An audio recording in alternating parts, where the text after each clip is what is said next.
एक कितना आएगा, 4s की घात 2 ही आएगा। अब इस या फिर दोनों गुणन का, और उत्तर हमारा किस में आएगा, माइनस में आएगा। तो यहाँ पर देखो हमें इस 4 के ऐसे दो टुकड़े करने हैं कि जोड़ने पर 4 आए है और इसके साथ s भी कॉमन है। तो हम दो, हमारा पद क्या है, 2 दूनी 4 और 2 एकम 2। तो एक गुणनखंड आया 2, दूसरा भी गुणनखंड आया 2। तो जब मैं 2 और माइनस ऐसी संख्या देखता है माइनस, फिर ये हो गया 2, बहुपद होता है, उसको हम व्यापक खंड किए है गुणन खंड करके ज्ञात करते हैं। चलो तो हम इस घटेगा तो 5 का उत्तर क्या आएगा। इस बहुगुण की हमें क्या करनी है, सत्यता की जांच करनी है। तो सबसे पहले हम इसके शून्यक निकालते हैं। देखो ये क्या है, एक द्विघात बहुपद है। और शून्यक क्या होता है, जैसे मैं पहले आपको ये समझाता हूँ शून्यक क्या होता है। जैसे मैंने एक बहुपद लिखा px बराबर x प्लस 5, ठीक है, ये हमारा क्या हो गया, एक बहुपद हो गया। इस बहुपद का मान x का मैं यहाँ पर ऐसा क्या मान रखूं कि जब इसको मैं पूरा सॉल्व करूंगा तो इसका उत्तर क्या आएगा, 0। यानी कि यहाँ पर मुझे x का ऐसा मान रखना है कि वो मान मैं जब यहाँ रखूंगा तो ये पूरा 0 हो जाएगा। तो देखो x की जगह अगर मैं -5 रख दूं, जैसे यहाँ पर मैंने कितना रख दिया, -5 रख दिया x की जगह पर, ठीक है, और ये हो गया +5।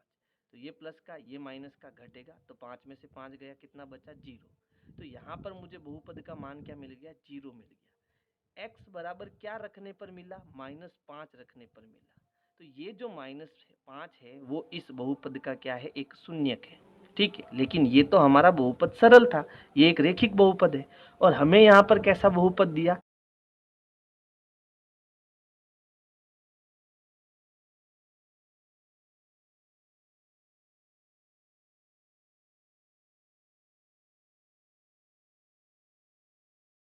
एक द्विघात बहुपद दिया। और द्विघात बहुपद के शून्य कैसे ज्ञात करते हैं, इसका गुणनखंड करके ज्ञात करते हैं। चलो तो हम इसका पहले गुणनखंड करते हैं। तो देखो गुणनखंड करने के लिए यहाँ पर सबसे पहले हमें 3 पद दे रखे हैं। कितने पद दे रखे हैं, 3 पद। ये पहला पद, ये दूसरा पद और ये तीसरा पद, ठीक है। अब गुणनखंड करने के लिए हमें कुछ बातों का ध्यान रखना पड़ता है। उसमें से पहली बात क्या है कि जो ये तीसरा पद है, यहाँ पर आपको निशान देखना है किसका है। अगर यहाँ पर प्लस का निशान है तो वहाँ हमें 2 गुणनखंड जोड़ने हैं, क्या करना है, जोड़ना है। और अगर यहाँ माइनस का निशान है, इसका मतलब वहाँ जो भी इसके टुकड़े करेंगे वहाँ पर हमें इनके 2 गुणनखंड को क्या करना है, घटाना है, ठीक है। क्या करना, तीसरे पद में यहाँ पर निशान देखना प्लस है या माइनस है, ठीक है। अब देखो जुड़ता कब कब है, जुड़ता कब है, जब दोनों संख्या प्लस की हो तब जुड़ता है, या फिर जब दोनों संख्या माइनस की हो तब भी जुड़ता है। तो ये जोड़ने के केस में आपको देखना, और यहाँ पर जब तीसरे में यहाँ प्लस का निशान हो तब आपको ये दोनों देखने हैं कि मुझे दोनों को जोड़ना है या फिर दोनों को घटाना है। जोड़ना कब है, जब यहाँ प्लस का निशान हो, और घटाना कब है, जब यहाँ माइनस का निशान हो। अब यहाँ पर देखना घटाना घटता कब है, जब एक संख्या प्लस की हो और एक संख्या माइनस की हो, तब हमारा क्या होता है, घटता है, ठीक है। और घटाने के केस में भी हमें 2 चीजें देखनी है। क्या देखना है, अब देखो सेकंड पद में यहाँ पर क्या है, माइनस है।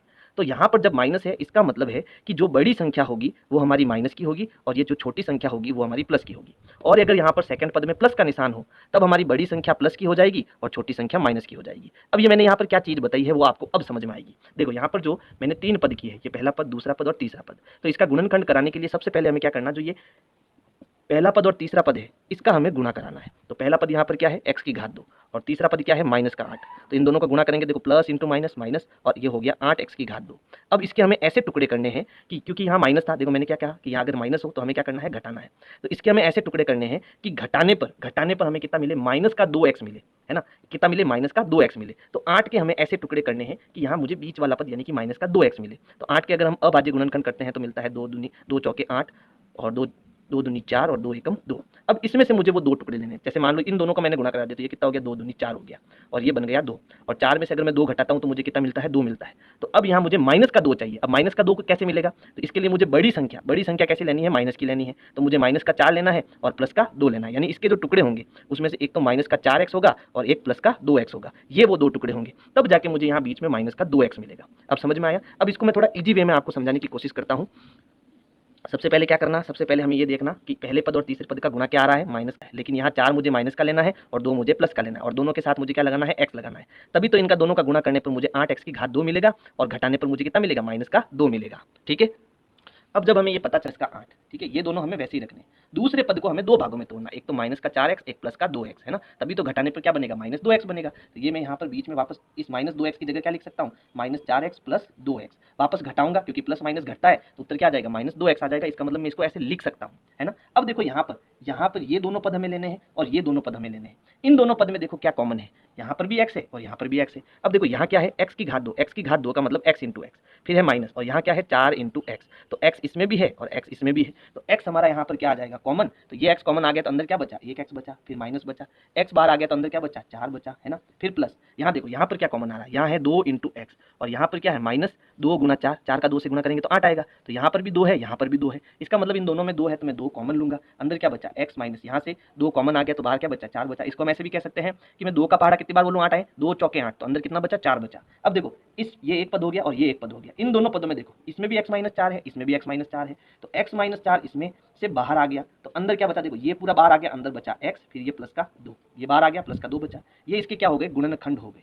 ठीक है, अब हमें क्या करना है कि भैया अब हमें इसका शून्य ज्ञात करना है।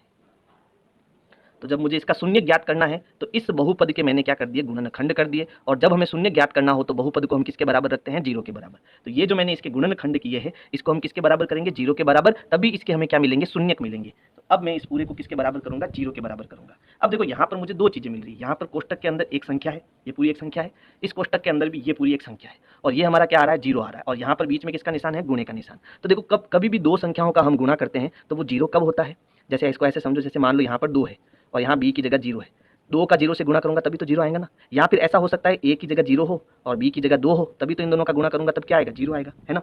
तो अब ये 0 कब होगा, जब इन दोनों में से कोई एक 0 हो, तभी ये 0 के बराबर है।